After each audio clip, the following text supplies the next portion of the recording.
poignant question at the moment as I'm finishing my latest book, Valhalla. And yeah, guess what? The reason I can't do the ARC releases is because I'm held up by a final chapter edit. I'm going to read a couple of excerpts, and these are spoilers. Obviously, I'm rather good at these by accident, but I'm doing these ones deliberately. These are from a couple of books that I really love. The first one is The Road by Cormac McCarthy, and it's I won't go into the story, but it's basically a post-apocalyptic, fairly brutal sort of story. This is the end of it. On their backs were vermiculate patterns that were maps of the world and its becoming. Maps and mazes of a thing which could not be put back, not be made right again. In the deep glens where they lived, all things were older than man, and they hummed of mystery. So that's the end of the book. The very, very, very end. So what I love about that is that it leaves a question. It's not going to mean as much to you if you haven't read the whole story, but basically it's kind of asking more questions than it answers, and in fact the very last word is mystery. So I think this is kind of great. This is what I sort of really love, that some sort of ending that leaves a question, because I don't want it to end, and I don't think that the story should just end at the end of the page. I think it's nice if the reader is going to think about that and think what it means. At the end of the book, The Road, it's really hard to figure out what he actually means. To be honest, it goes into a bit of a talk about nature. It's very far removed from the rest of the book, which is pretty damn scary. But it is kind of talking about sort of new beginnings and this sort of mystery. So you're sort of thinking it's making you come up with the ending, which I think is absolutely fantastic. And that's what it's all about for me. It's kind of actually implanting the story enough in the reader's mind that they then carry on writing it, and they might talk about it with their friends, or they might just sort of think about it. But the story basically doesn't stop when the page stops. It tends to be in all the books that I write, the bit that gets the most editing is actually the end. I tend to write where I have a very clear idea of the start, and actually I seem to have a very good idea of where the story ends up. What is a mystery to me is how we get from that point A to point B. How do we get from beginning to end? That's completely, like driving through fog, and as I write, it's just as a revelation to me as to the reader. Let me read you another one. This is from another one of my favourite books called The Essex Serpent by Sarah Perry. It's basically a love story. Again, I love her writing, and this one is fantastic, really, set in sort of Victorian England. The ending is a letter. Then it carried me and spake to the Essex shore, to all the marsh and shingle. I tasted on my lips the salt air, which is also like the flesh of oysters.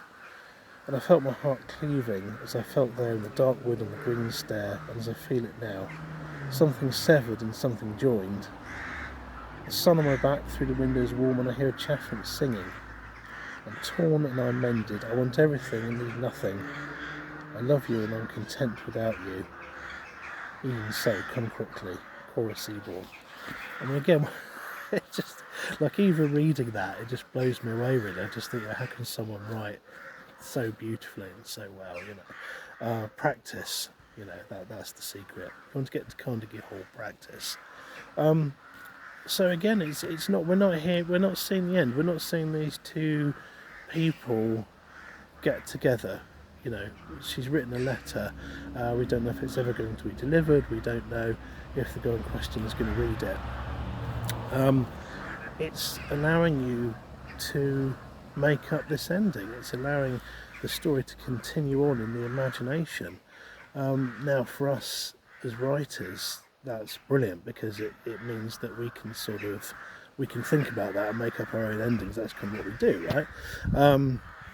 But I think as readers as well, I think it's really important that these things don't just stop, that the story sort of bleeds into the everyday. And the only way you can make it bleed into the everyday is by not leaving a full stop, as it were, not physically, but not leaving a full stop of this happened, they got together, they lived happily ever after.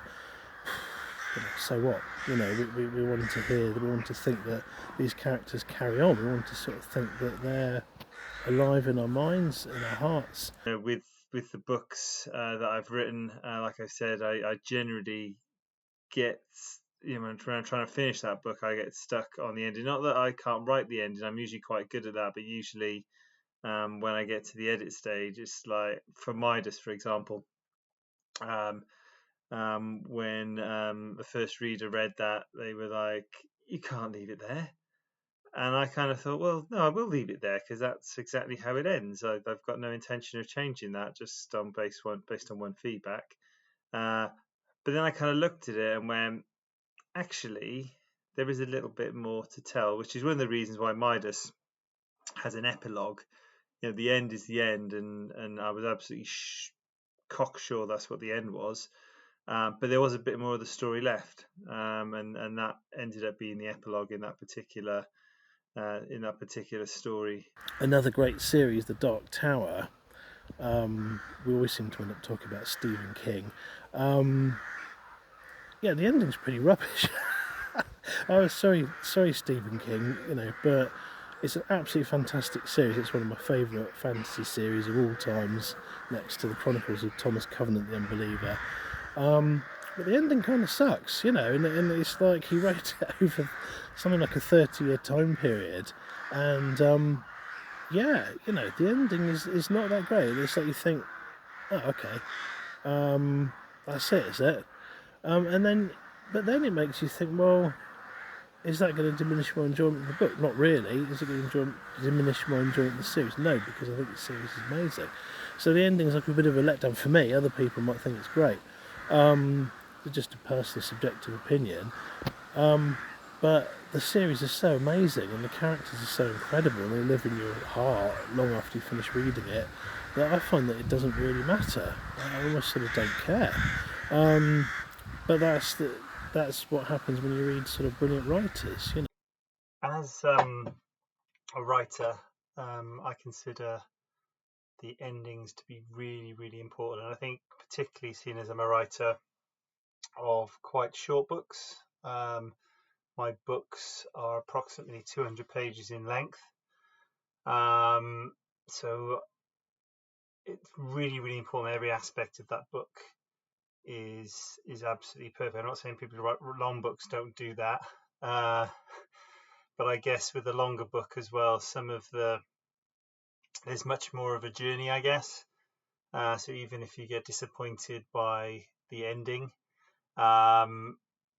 you really enjoyed the journey and had a lot longer on that journey. So you might overall still really, really like that book. So, and as I said, I write shorter stories or shorter books, and it's not as a collection of short stories, because in a collection of short stories, you can have some endings which you don't like and some you love, but overall you love that collection of short stories. But with my books, they'll be a book in themselves, and if you don't enjoy the ending, I see that as a fail in something that I've done. So I think that endings don't matter. That's what I'm going to say at this juncture. My camera's getting foggy here because it's starting to rain. I don't think they matter. I think they matter in the sense that they need to leave some sort of continuity, that we carry on thinking about that story, and we may buy that author again, or we may buy other books, but they don't just stop on the page. So I think that really endings, they are important, but they're only important if they're not endings. The book finishes, the story continues. Another one that's really good at that is Katsura Ishiguro. You find you read one of his books and you think about it for days afterwards. Something about it just seeps into your like sort of everyday psyche. I don't know if other people have had this, but I think he's sort of amazing writer. I don't know how he does it, because he doesn't do it with very much. He doesn't do it with a lot of drama. Again, it's this sort of continuity. Now, there's a writer, I can't remember who it was, who said, I only start writing the first line of the book when I thought of the ending. and it kind of takes the fun out of it. You know, for me, I like to sort of write and not know how it's going to end. It's got to come out at some point, and really you're on a journey. And the way I write, and I think the way Alan writes as well, is that we don't really think too much. We have an idea, and could say we've got some sort of bit of foresight into how things are going to go, but I don't think about how it's going to end. I don't really want it to end because I'm enjoying it. So you let things go, and you try and be along for the ride as a writer as much as possible. I certainly do. And you see where it sort of comes out. And I certainly, when I'm writing, that I definitely know when things are going to end. I know when the story, when the sort of peak is, and then when it's kind of tailing off. As a reader, though, I'm probably going to say something very contradictory. My first kind of love of kind of novels was Stephen King. And I don't think I'm the only one in this bucket, even for big fans of his. I must like about probably only just over 50% of his endings that I don't feel dissatisfied with. And I think part of that is, with a lot of Stephen King stuff, they're either very, very long books, 800 to 1,000 pages, with his, obviously not counting something like Carrie, one of his first ones. But they tend to be very long, or they'd be part of a series like The Gunslinger. I remember getting to the end of The Gunslinger and just going, what? Really? And I won't do a spoiler because I try not to do spoilers, leave that to Guy Gardner. But he takes you on a big journey. And you really fall in love with the characters. So I guess by the end, it's not the be all and end all because there's so much more that's led up to that point anyway. So as a reader, actually, am I hung up on the endings as much? Perhaps not, but I will do the caveat with that it needs to be an author that you absolutely love. If it's an author you like, so not love, and the ending doesn't work, I probably won't read another one. Whereas an author I love and the ending doesn't work, I probably would read another one. So I think it all depends, I guess, on how much you love, how the author writes, the characters that author creates that you fall in love with, the plot and the twists and turns that takes. So I think it depends a lot on that. But yeah, I guess I've got different standards on endings as a writer than a reader. I always try and leave some question. I did it in the mirror game. I left one question purposely at the end, which I guess I consider that giving too much away. In case you haven't read it, you might not have read my book. Which is, how did these two characters in the book end up looking so much alike? And I never answered the question. I didn't feel I needed to, and I had quite a lot of fun wandering myself. Two characters, two people look identical, they come from different places, and it's this doppelganger syndrome and all of that. But I left that one. I thought it was much more fun to just leave it hanging. And I think I did with The Apprentice Thief. I left a certain amount of mystery as to whether a certain artifact, without giving it away, I try not to do spoilers, I am bad, I'll try not to, a certain artifact had magical properties, or it was just complete luck and it just helped at the right time. You never know, that's the thing. I didn't know, and the two characters that meet at the end, it doesn't end with them falling into each other's arms, it ends just before, that way. It's like, and then I've had people go, well, what happened? You have to tell me. And it's like, well, what do you think happened? That's kind of, I think one person got quite annoyed actually. Well, just tell me. I did end up saying, no, it's okay, it was fine, they got together. But yeah, so it's much more fun to leave things, and then the story carries on in this sort of really nice, beautiful way, and people finish it how they want. You know, it's a bit like the ending of Butch Cassidy's Sundance Kid, right? You know, there's always some people that will go, "Oh, they were clearly all shot," and there's some people that go, "No, you don't see it. They got away." You know, and it's a great movie ending for that reason. So I think endings are relevant, but not as full stops. I think they have to propel the reader further on, you know, into more thought about the story. To Guy's point about the open-ended endings, absolutely love them too. He's much better than me identifying the books that have these open-ended endings, and you have to decide yourself what happened, or just leave it. You just don't know. Um, Italian Job is probably the first one I remember like that, and then Lock, Stock, and Two Smoking Barrels, which pretty much I think was a homage to the Italian Job, the end of the Italian Job.